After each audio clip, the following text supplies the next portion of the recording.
Don't major in minor things. If you take up major time to do minor things, I'm telling you, you'll be behind the curve constantly. Here's what we learn in sales training. What's major time and what's minor time? Here's minor time, thinking about prospects. Here's minor time, making lists of prospects. Here's minor time, keeping books on prospects.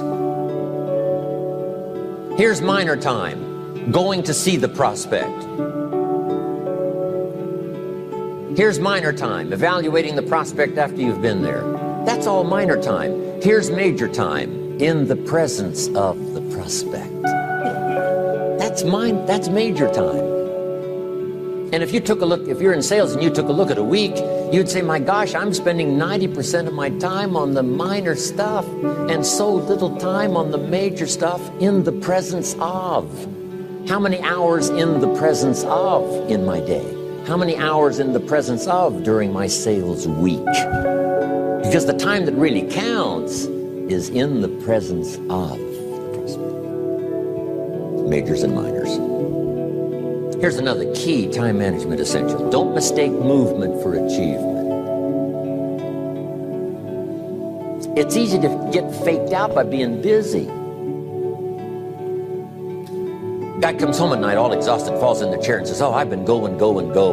Here's the big question. Doing what? It's not the going. Some people are going, and they're doing figure eights. Their progress is small. So don't mistake movement for achievement. Here's another one in sales we learned. Don't mistake courtesy for consent. If somebody's pleasant and they nod, you say, oh, they're going to buy.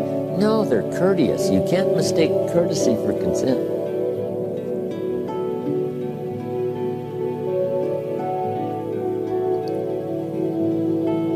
Now here's a big one, concentration. I had to learn this. All those years ago, I'm in the shower trying to compose a letter. Found it turns out to be a strange letter.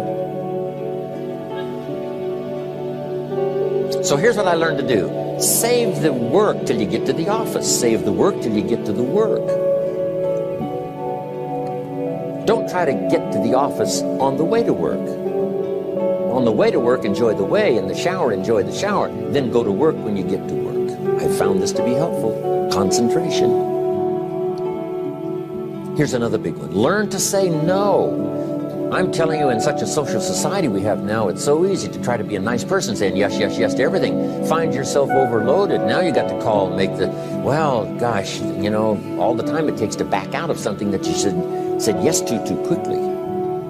Here's what might be better. I don't think so, but if that changes, I'll call you. Little things you can use not to overcommit yourself. My friend Ron Reynolds says, don't let your mouth overload your back. It's a good one. Now here's a big one on time management. When you work, when you play, don't mix the two. Don't work at play. I used to take my family to the beach and I would bring my briefcase.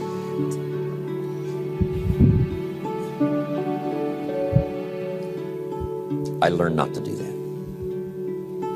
Or at the beach, I'm saying I should be at the office. Now my family's upset because I'm at the beach and I'm thinking office.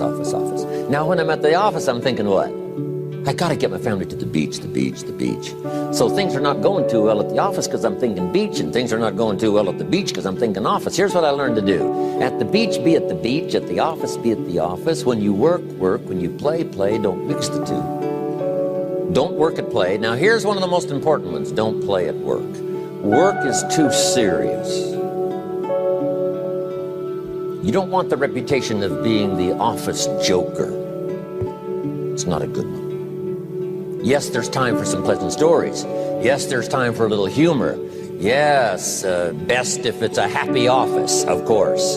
But I'm telling you, you got to be serious about work because you're parting with a piece of your life for the work you do. Your work costs you a piece of your life. Here's what it's called. Serious business. Not grim, not unhappy, but serious.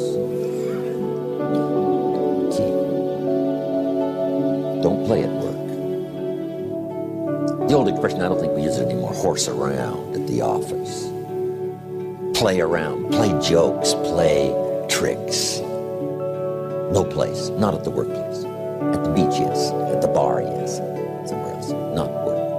You got to treat work with all due conservative passion, because it's leading you to your future.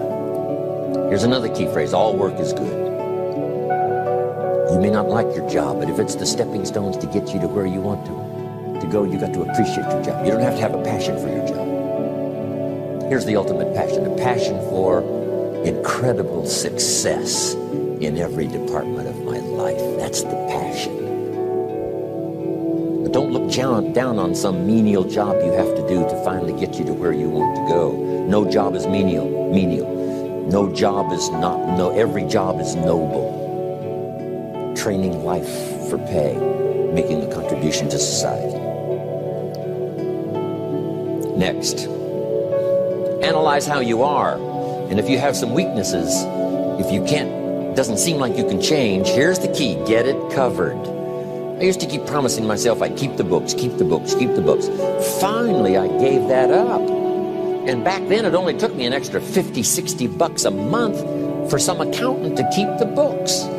I said, no, I'm going to save the $50. You can't believe what I started losing in productivity because I tried to save the $50. So the key is, a lot of the time you can stay like you are, but just make sure you get it covered.